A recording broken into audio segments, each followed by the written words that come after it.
GOAT, G-O-A-T, acronym, stands for greatest of all time. As in, spaghetti sandwiches for dinner? They're my fave. Dad, you're the GOAT. You don't have to speak teen to be a perfect parent. Thousands of teens in foster care will love you just the same. Visit adoptuskids.org. Brought to you by the U.S. Department of Health and Human Services, Adopt U.S. Kids, and the Ad Council. You're listening to 95.7 The Game, KGMZ FM at HD1 San Francisco. An Odyssey station. Good morning! It's time to wake up.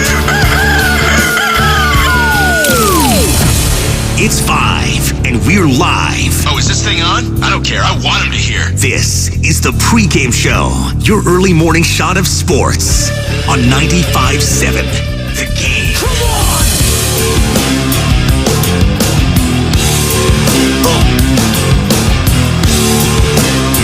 It is the Pregame Show.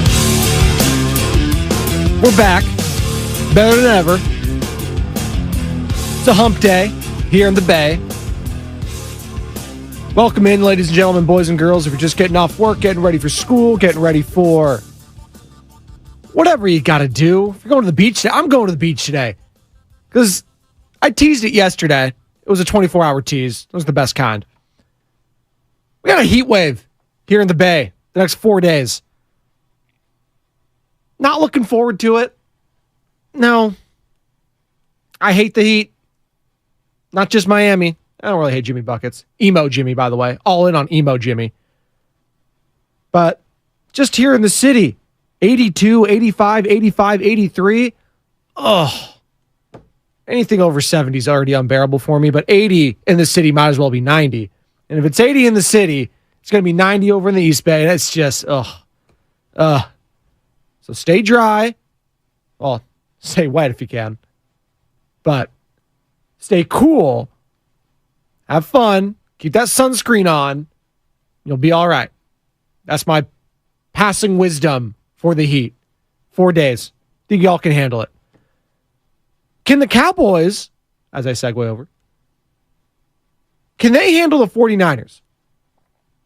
I don't think they can. That's the matchup that everyone's going to be circling this Sunday, and it's Sunday Night Football. Best matchup of the week. Historical rivalry. 49ers, Cowboys. The star. Right? You think of all the great battles. You think of all the names attached to this rivalry. Troy Aikman, Steve Young, Joe Montana. All these guys. Michael Irvin, Dion, Jerry Rice, Emmitt Smith. So many names after names after names attached to these two franchises.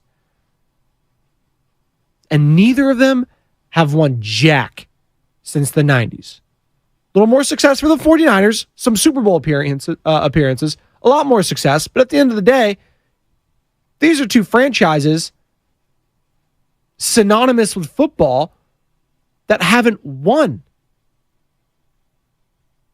in over 20 years. 25, 26. When was the last Cowboys one? I don't even know. Cowboys last Super Bowl. I was like 3 in 96. I was 3. So it hasn't lost its allure per se, but it is fascinating all these years later. And we're coming up on almost 30 years since either of these teams have won a Super Bowl. So it is a statement game. I know it's not the playoffs. Something that the Niners have dominated against that team. So 888-957-9570. That's the number. Is this going to be a statement win for the San Francisco 49ers? Does it need to be? I'm going to say no.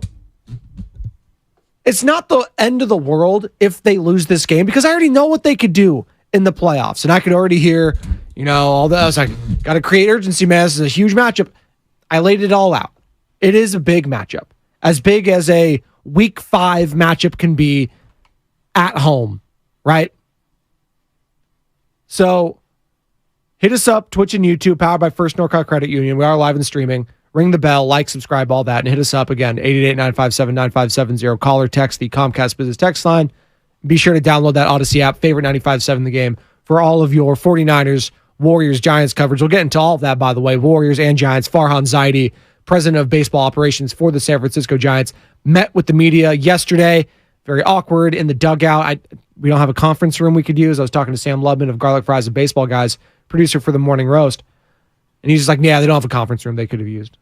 So we're all just going to sit in the dugout. Yeah, that seems about right for the operation at the moment.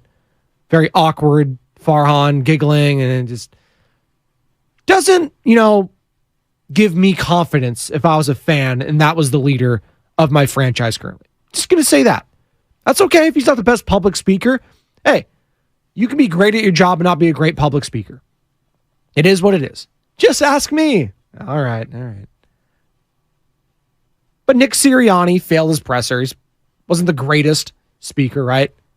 That's an example. Just went to the Super Bowl. A lot of those guys failed to pass that. But when you keep losing, stuff like that kind of gets a little, microscoped. The microscope gets a little bit bigger and bigger. The frames get a little bit larger till we're looking at all these little deficiencies in you. We poke and we prod. And you know what? We take our pound of flesh as the media. And you got to move on, move forward. You got to take your lumps, if you will. And that's what Farhan did yesterday. Who's going to be the manager? What kind of approach are they going to get? We'll get into all that sound reaction as the show goes on. But again, if you would like to get involved, 888-957-9570. What are you looking forward to most in this Cowboys-Niners matchup? Is it still the biggest rivalry for you as a 49ers fan? Where does it rank amongst all rivalries in sports and football? What say you? 888-957-9570. Some of the matchups, obviously, you look at the quarterback first and foremost. Brock Purdy, Dak Prescott. And as far as a career goes, you're taking Dak. Dak has been more successful throughout his career. Now you might say, well, has he? He hasn't even gone to an NFC Championship game. Brock Purdy did that. Okay. If you want to do that, great. You know who else has been to NFC Championship games and to, Super Bowls? Rex Grossman. Great. It's not all about that. Dak has consistently been a fringe top 10 quarterback while he's been a Cowboy. This is his rookie year, to be honest. Brock Purdy, he's a top 10 quarterback right now with his play. He is playing like a top 10 quarterback. At the end of the year, if he's still playing that way, he will be among them. Dak, is he playing like a top 10 quarterback? No. More like a, 12, 15, and whatever you want to be. I'm nitpicking, but hey, that's what we do here on the pregame show. We nitpick. So you look at that matchup, I'd say the edge goes to the 49ers. You go defensively. I'm still taking the Niners. I know a lot of people think it's a lot closer than that, but I'm just going off what I've seen thus far this season. There's been some dominating performance. That Cowboys win last week against the Patriots, that was domination. Mac Jones threw 2 pick sixes. It was ugly. It was absolutely ugly. But for everything that the Cowboys defense does right, their offense in the red zone just does wrong. Dak, my God. Some boneheaded decisions, the play calling, it's just not in sync. And when you compare the two teams, and I've heard it a lot from media pundits, from former players, just in regards to the matchup all week long, getting ready for it. These teams are very close. I was like, are they? Because I don't think if you poll 49ers fans, a lot of them don't think the Cowboys are on their level. And you look at the standings, they're 3-1. They come out of this, they're ahead of you in the standings for the number 1 overall seed. Right? So, 888-957-9570. What's it going to take this week? Is it complete and utter domination? Is it just a win? How does it need to look? Because I think for a lot of Niner fans, and I'm not even a Niner fan, but I'm looking at this game as a huge opportunity for a statement win. I'm looking at it like you can go out there and dominate this team. I think everyone's finally on notice, like, wow, okay, yeah, I believe in Brock Purdy. Because say what you will, the naysayers, and, you'll still have your Nick Wrights of the world, every people going at him like, he's a product of Kyle. That's going to be there forever. He's never going to be able to break that. I think we've established, unless he wins for the next decade plus in a couple Super Bowls, and then maybe, just maybe, oh yeah, you know what? Yeah, Brock Purdy's pretty good. Took that long for Tom Brady. I mean, after that run he had in the early 2000s, and I'm not comparing him to Brock, I'm comparing the way that quarterbacks are covered when they have elite and Hall of Fame head coaches.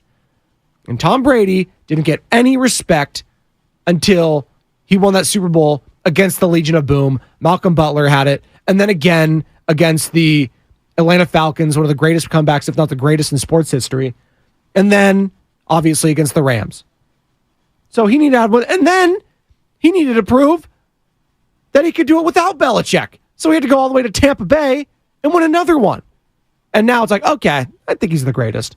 So the goalposts always keep changing and changing and changing. And they'll shift for Brock if his success continues.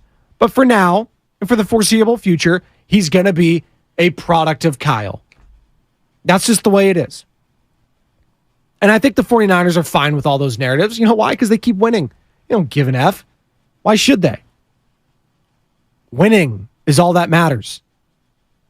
And is it everything? It's the only thing. Is that Vince Lombardi? Just win, baby. Al Davis? Everything. America is attached to winning. So it is funny when we see teams and players and all they do is win, and then for some reason we don't want to tear them down. It's very odd because that is the personification of USA. Winning. As you can see, my U.S. men's national team jersey circa World Cup. Was it 92, 94? I'll get back to you. Still, again, it's 1 year old. All right? Get off me.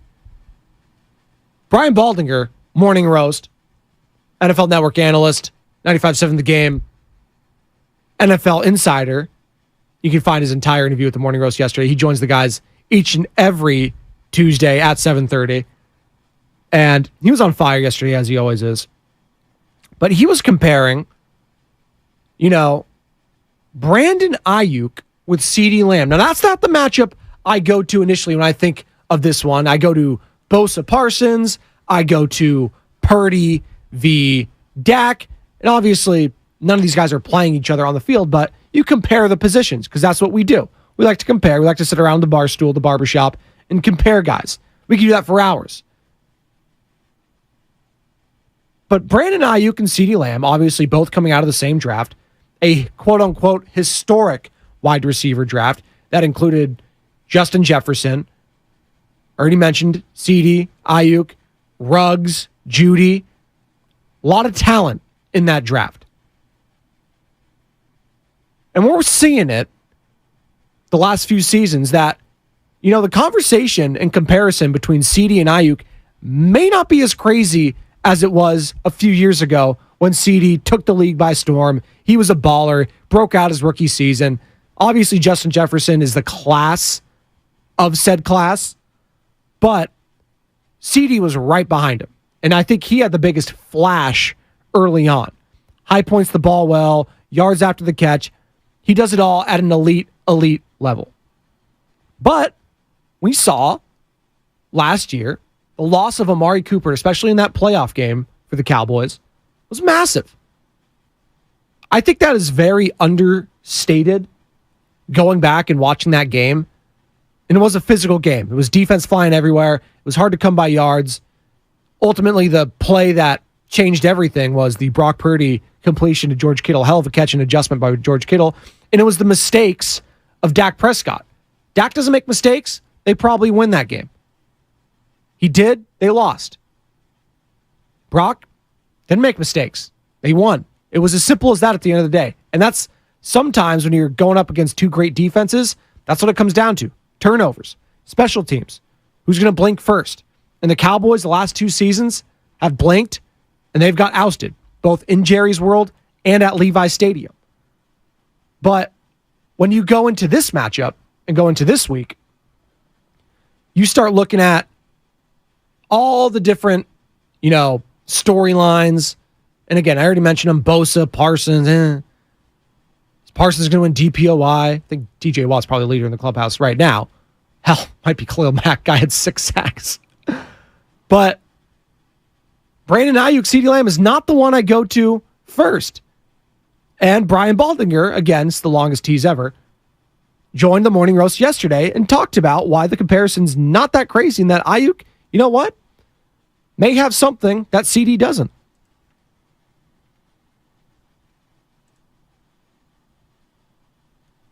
Or not. Oh, my hockey's Well, on. what he's doing different than even CD, though, is just the big chunk plays like we saw. We're not seeing that from CD with any regularity right now in this offense, and you'll see it on Sunday. I mean, exactly what CD's averaging, but he's not getting 12 yards a catch right now. And so you're not getting the explosive plays down the field. But one thing about when Brandon was coming out of Arizona State, like, he was a great route runner in college. CD's a good route runner too, and he's extremely tough. I can't take anything away from CD. He's a great player. But like, some guys got to go jump and catch the ball and make sure they secure it first because they don't trust their hands. Well, that's not Ayuk. Ayuk catches the ball without ever jumping, because he trusts his hands. That is a great and astute point that I would expect from the great Brian Baldinger. Baldy breakdowns, does it better than anyone else. Not afraid to go out players when they're not playing well. Urge you to follow him on all social media accounts because it's just tremendous content if you are a connoisseur of the NFL product. But Baldy makes a great point. Ayuk's hands separate him from a lot of different guys, and he's had some dropsies. It's fine. I think Purdy's most impressive play last year when he rolls out, he just nails Ayuk in the corner of the end zone. Ayuk dropped it. It's like, oh, come on. It's a highlight play. It's right there. But for the most part, Brandon Ayuk, he has been shifty. He gets open constantly. The route running is near perfection. He is up there with the Devontae Adams of the world when it comes to route running. I don't say that lightly. Devontae has long been regarded as one of the best, if not the best, route runner in the NFL for quite some time now. First team All-Pro last year, multiple first team All-Pros, future Hall of Famer, Fresno State, Palo Alto's own Devontae Adams we're comparing him to. Now, doesn't have that size. He's only 6 foot, but he can high point the ball. And I didn't even know he was 6 foot because the way he high points the ball, you would think he's like 6'2", like CeeDee Lamb. He's only 6 foot tall. Debo, so they have small receivers. But what Kyle's able to do, get them open in space, get the yak, and allow his route runners to do his route running. Because what we were talking about yesterday in this 49ers offense, it's all about detail-oriented attacks with Kyle. And there's no one better at doing that than Brandon Ayuk in this offense. More from Baldinger, as we were talking CD and Ayuk, shifting now to Parsons v. Bosa, or Boza, as he says. Here's Baldy talking about Nick Bosa not having a lot of sacks so far this season. He's there. He's hitting the quarterback. He had 4 or 5 quarterback hits, but he's routinely collapsing the pocket. And sacks, look, Khalil Mack didn't have a single sack until Sunday. He got 6 on Sunday. Right. So these things can come in bunches. You can get 3 in a hurry, and you get right back in the sack race if that's what you're interested in. But right now, the defense is playing at a high level. Arizona did some good things in that game. They made it a game, to their credit. The quarterback did the same thing to Dallas the week before. Mm-hmm. They ran the ball right down their throats. The quarterback made a lot of big-time plays. And you can't just dismiss Josh Dobbs because you don't know who Josh Dobbs is. But Nick Bosa is doing his job. And the worst thing he can do, honestly, guys, is try to, add to a sack total and not play disciplined football and just play his own game. Mm-hmm. That would be the worst thing he can do. Brian Baldinger again there on Nick Bosa. And only 1 sack, but you know what? To Baldy's point, it doesn't matter. He's affecting the game all around him constantly. All the attention he is garnering, hell, just off his reputation alone now, but also his play on the field, helps everyone else on that line.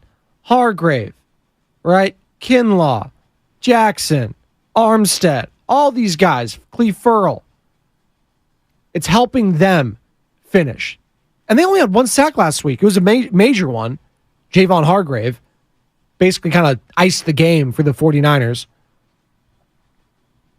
But just because the sack production isn't there doesn't mean he's not having a good season. Is he having a DPOI season so far? No, he's not. You don't need him to have a DPOI. What you need from Nick Bosa, and honestly, this might be a good sign, that he's not pressing this hard and has to take on the bulk of everything, is you need him to be fresh for the playoffs. You need him to make plays, if you face the Cowboys in the playoffs, the Eagles. That's when you need him the most because, let's be honest, it felt like he was a little gassed last year. It felt like, the weight of carrying that defensive line finally took its toll. And he was a disappointment for a lot of those playoff games. He was.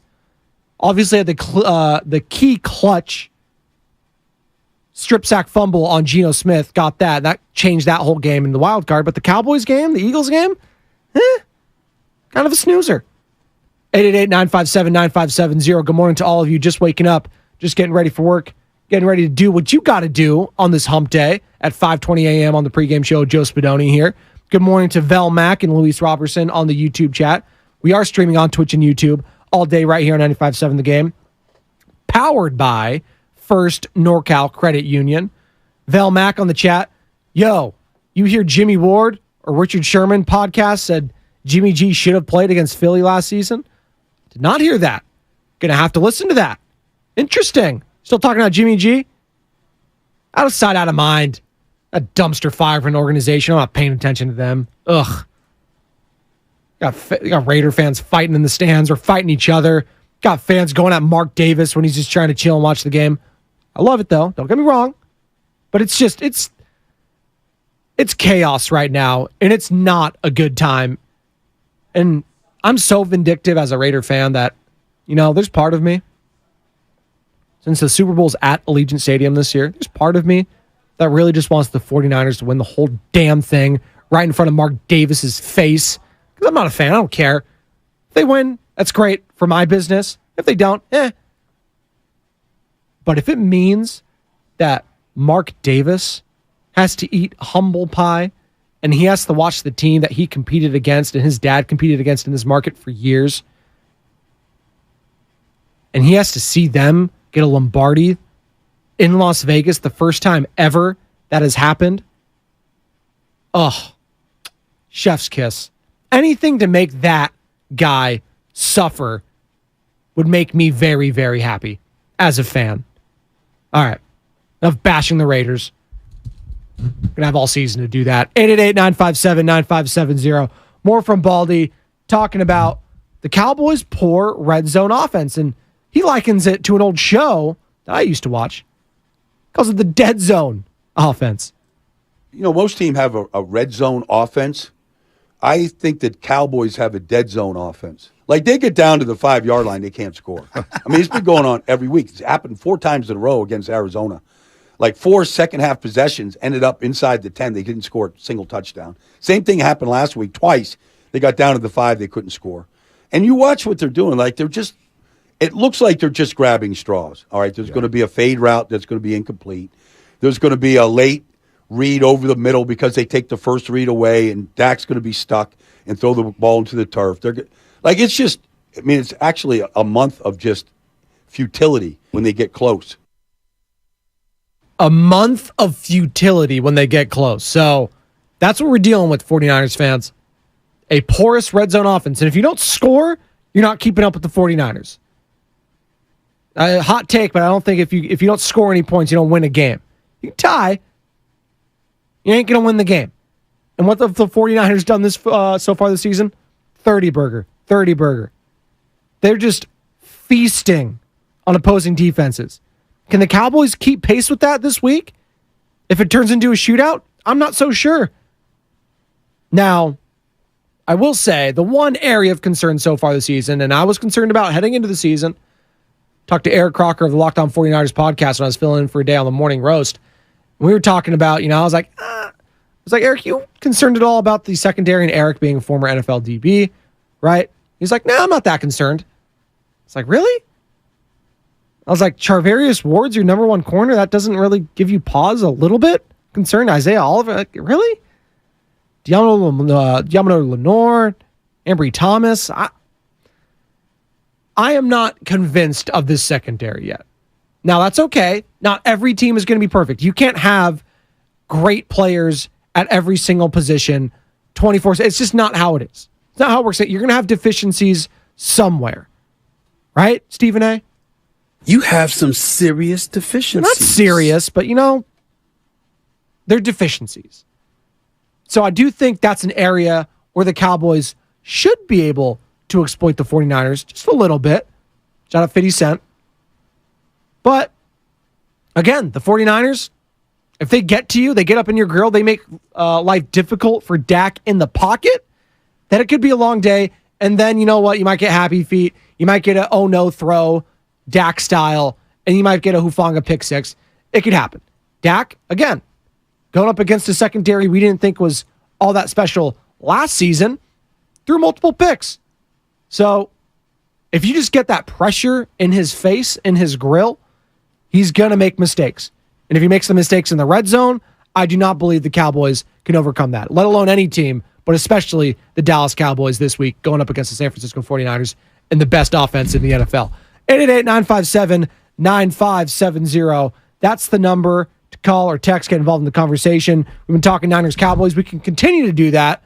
Hit us up there and on Twitch and YouTube, powered by First NorCal Credit Union. Going to shift a little bit to baseball. We had a lot of playoff games yesterday. Hell, the Twins won for the first time in 19 years, something ridiculous like that. So shout out to Minnesota Twin fans everywhere. First time in over 19 years that they've won. It was a 19 or 20, something ridiculous. I think it is 19. Something ridiculous also happened in Tampa Bay that I want to get into, and it has to do with the A's here in Oakland, California. How long they're going to be in Oakland, I'm not sure. Maybe a team out in South Florida should be moving instead. We'll get into that as well. Plus, Farhan Zaidi speaking to the media. You're not going to want to miss that. Pregame show, Joe Spadoni, 95.7 The Game.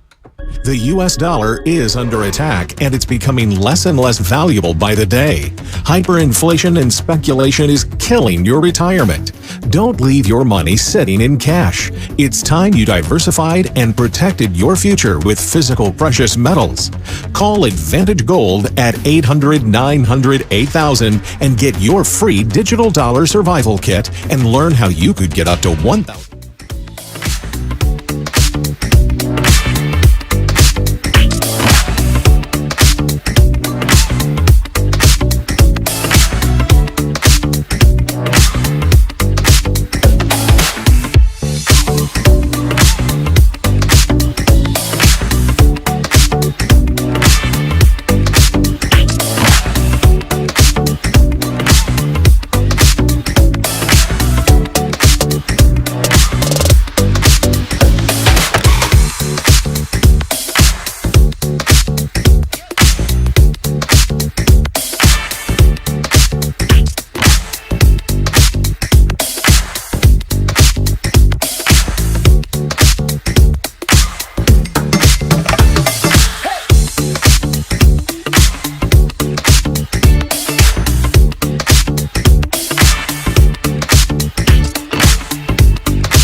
Pregame Show on 95.7 The Game. Welcome back. Pregame Show. Joe Spadoni, 95.7 The Game. Been talking Niners, Cowboys. It's going to be hot next few days. Not just with the sports topics here. Not just with the morning roast, Steiny, Goot, Willard, and Dibbs. It's going to be hot in the Bay. Things are heating up. Basketball approaching.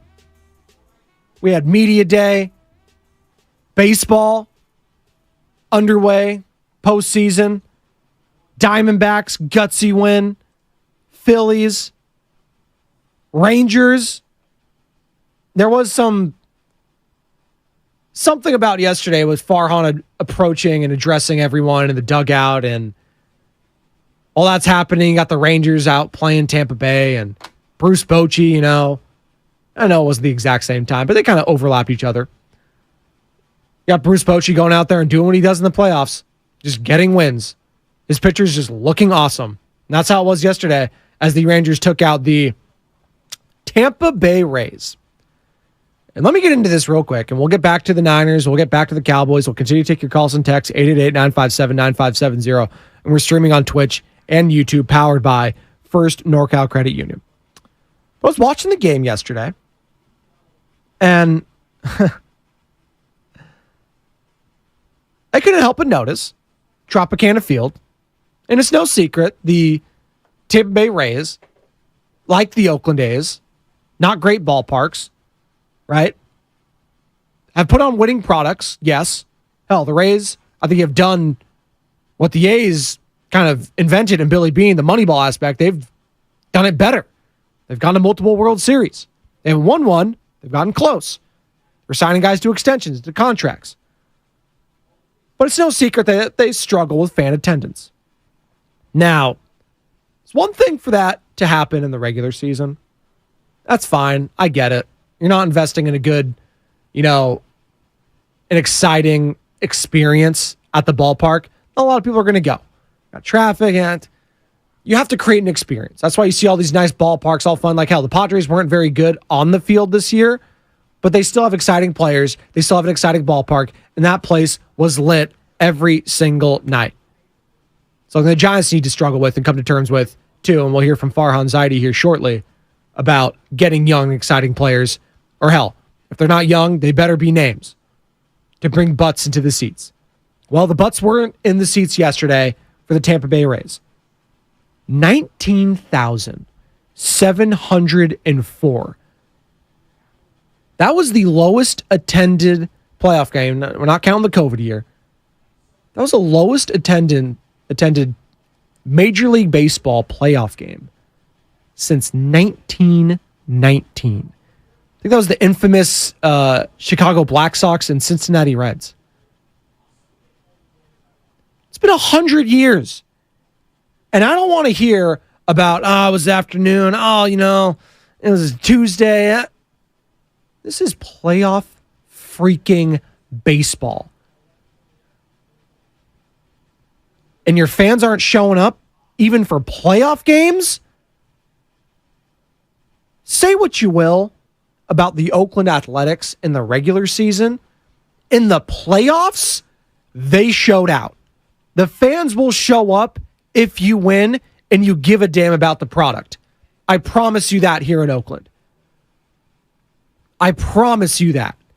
Because last time they had a wild card game there, back in 2019, against that same team that played yesterday in Tampa Bay, so I don't want to hear that a lot of those players and fans out there in the stands at the Coliseum back in 2019 were Tampa fans. No, they were all A's fans. All 54,000 of them.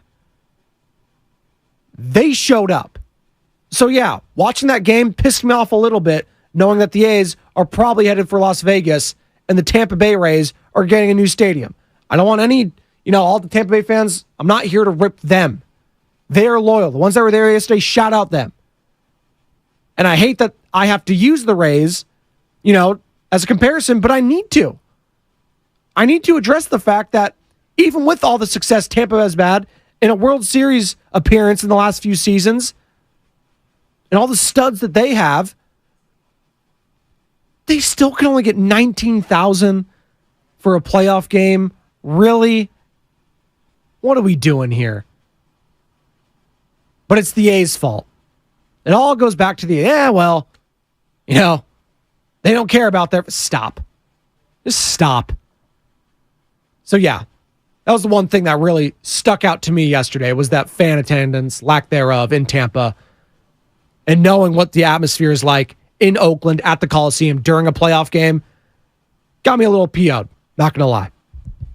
You know what else gets me a little PO'd is listening to Farhan Zaidi lately. My God. And shout out, by the way, to our own Mark Willard, Sam Lubman, Bonta Hill, all those guys going out there yesterday, all of them asking great questions, getting not great responses, but responses nonetheless. Interesting responses.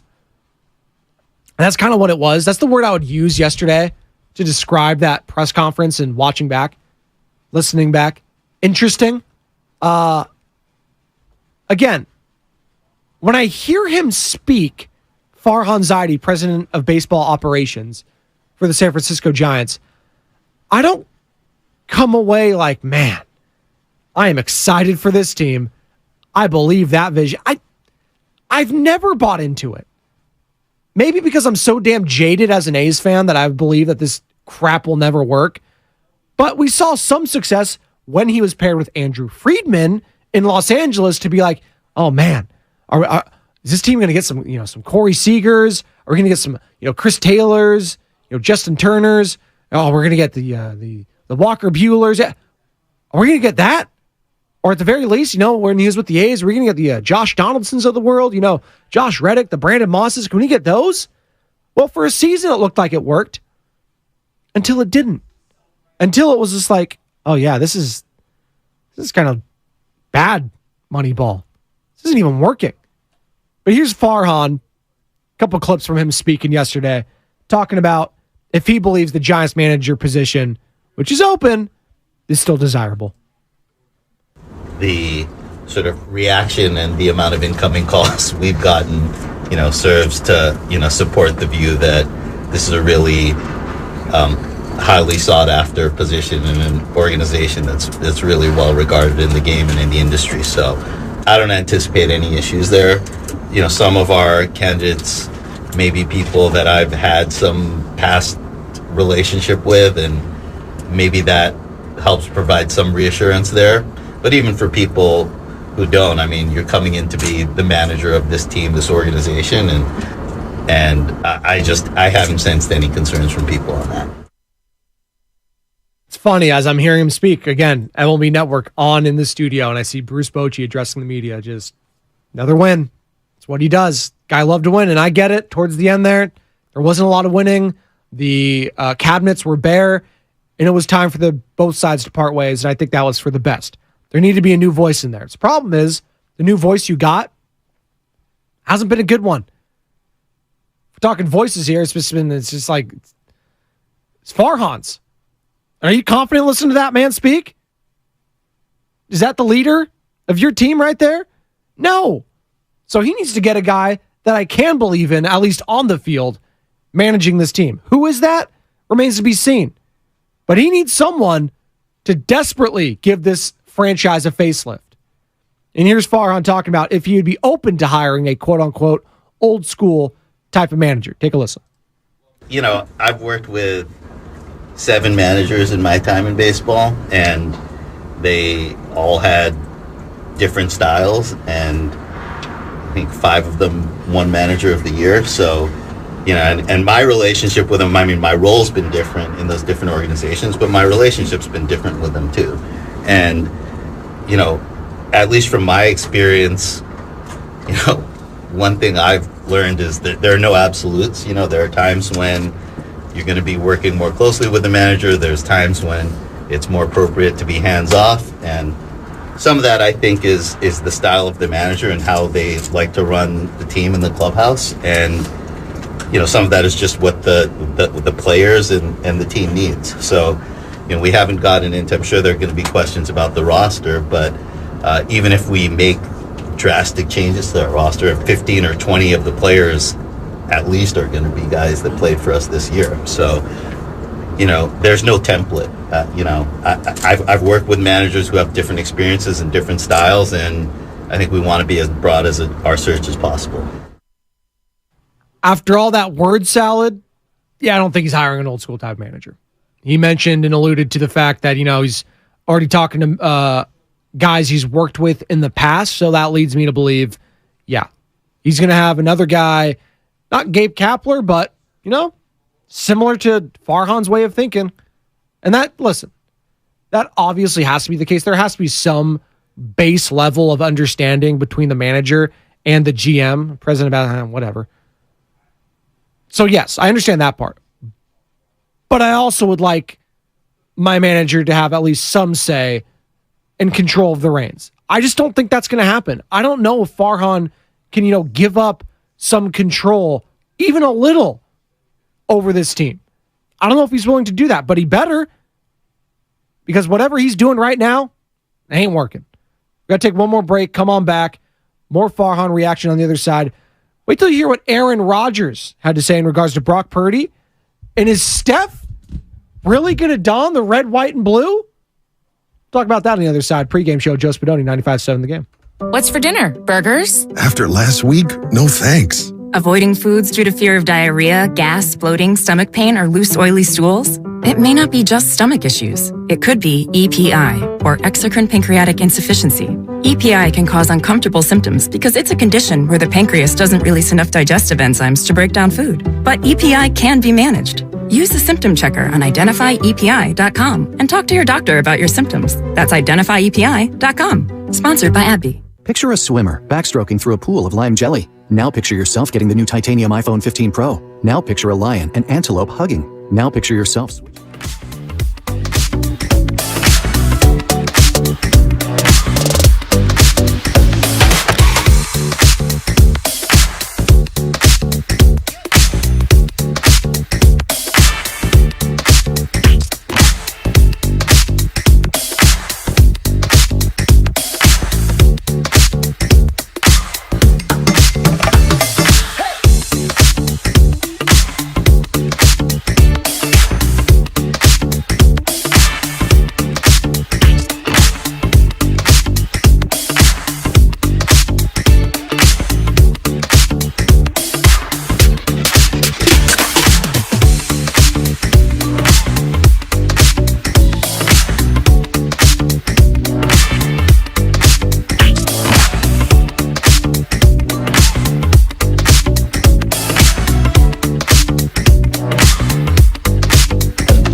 It's always the show before the show that really gets the juices flowing. Talking with Bonte, Shasky, Lubman. That guy, Jimmy Garoppolo. We can't quit him. We cannot quit him. Neither can Jimmy Ward, apparently.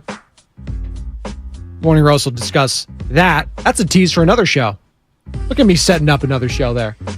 Jimmy Ward and his thoughts on Jimmy Garoppolo potentially playing an NFC Championship game in Super Bowl. Huh?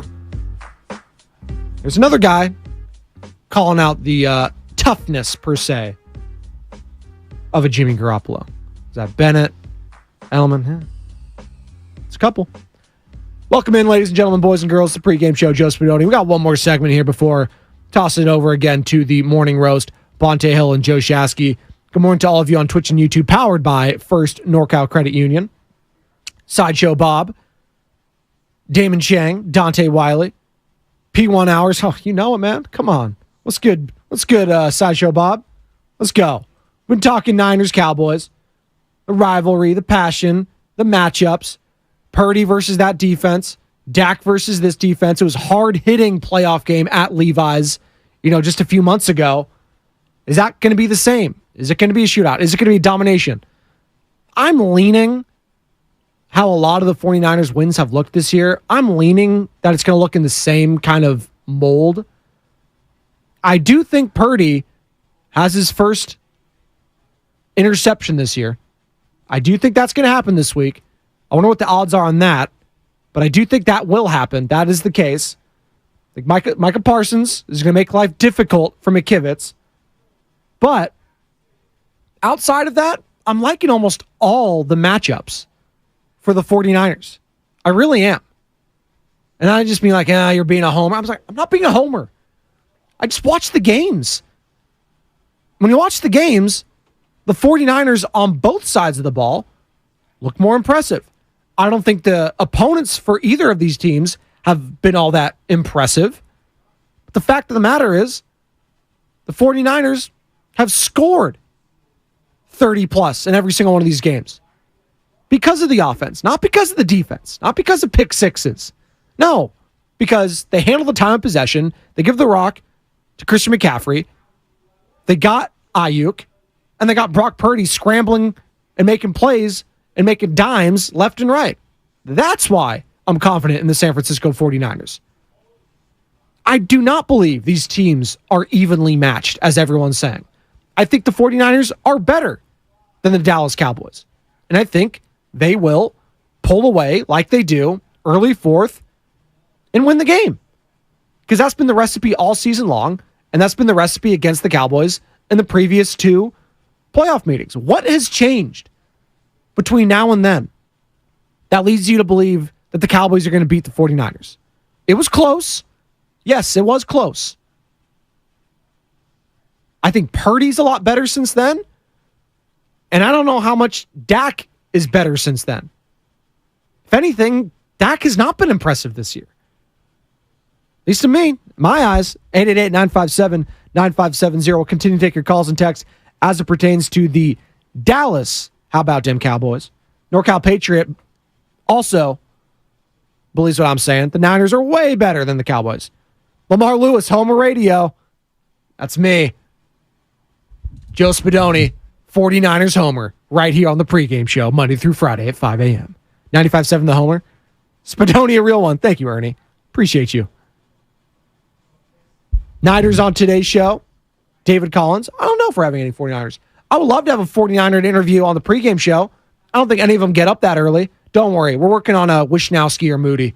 Maybe I can get them into the pregame show in the new studio. Be fun, right? Because we are kind of like the punter of the station, the kicker, if you will. You know what? Actually, we're the long snapper. That's a better comment. Yeah, we'll go long snapper here. This is a 49ers long snapper. 49ers long snapper. Tabor Pepper, that's right. Got the cool name. Red Hot Chili Tabor Pepper. He's the guy that we need to get on the show. He's the unsung hero. He's the appetizer for the main course that is the 49ers.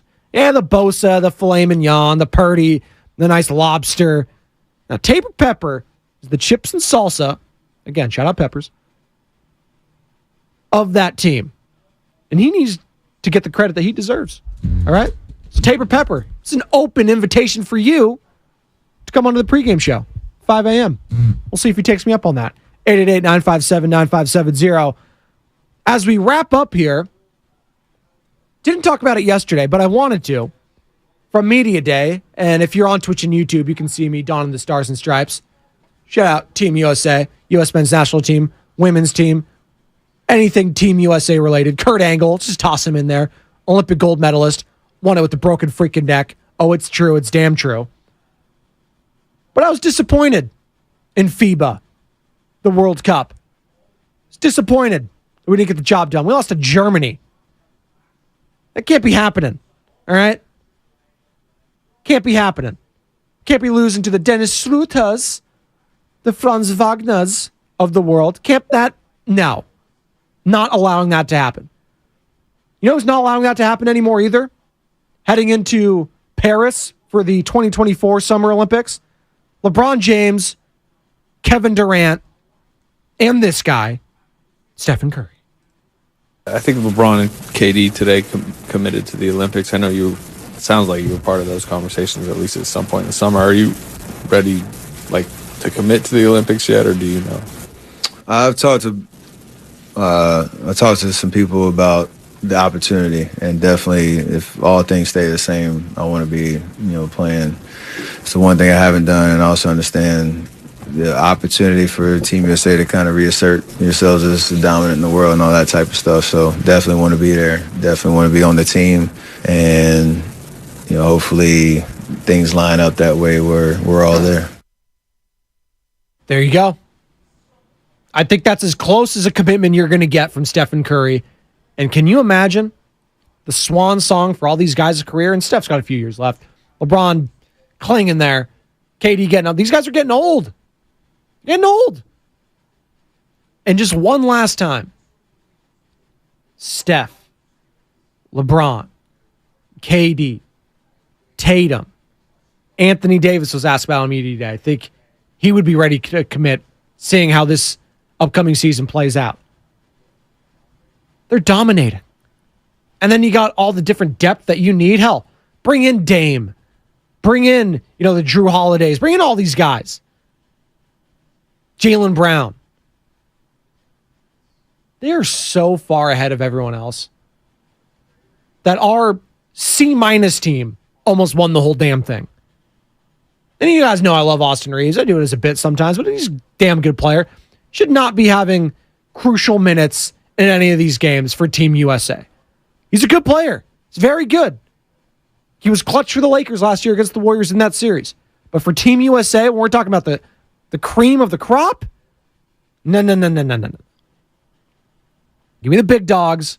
KD, Steph, LeBron, AD, Jason Tatum. And I love my chances against anyone. Anyone. We need that arrogance factor back when it comes to Team USA basketball. That's the thing we've dominated my entire life. The Redeem team, London, Rio, all of those. We need to put the stamp back on. And then Tokyo, won that one too against France. We will not accept anything less than gold next year in Paris. All right. Where's my Kurt Angle music? I need to be playing that. Bonte loves it. I love it too. They need to be coming out to this when they take the court against, I don't know, Nigeria, Australia, any of those teams. I'm going to need this to be playing out in the court in Paris, wherever the hell they play. Yes. I'm going to need that. I'm going to need Kurt to walk out there with his sweatsuit. And I want France to be chanting, "You suck. You suck." I want that to be happening next year. I want Stephen Curry to be holding the torch or whatever. I want the wreaths in the head. I want everything. Him, LeBron, because that is fun, man. I know we like the rivalries. I know everyone hates LeBron around here. But at the end of the day, it's pretty freaking cool to be able to root for every single one of these guys that you're usually, and more often than not, rooting against. Like, I want to see a dime from Steph to LeBron for a dunk in a gold medal game. I want to see a dime from LeBron to Steph for a dagger game 3 winner. Who doesn't want to see that? Come on. You know what I do want to see? I want to see Bonte Hill and Joe Shasky, the morning roast, talking about some Niners, Cowboys, talking about Farhan Zaidi, and talking about Jimmy Garoppolo. That's next. 95.7 The Game. You're listening to 95.7 The Game, KGMZ FM.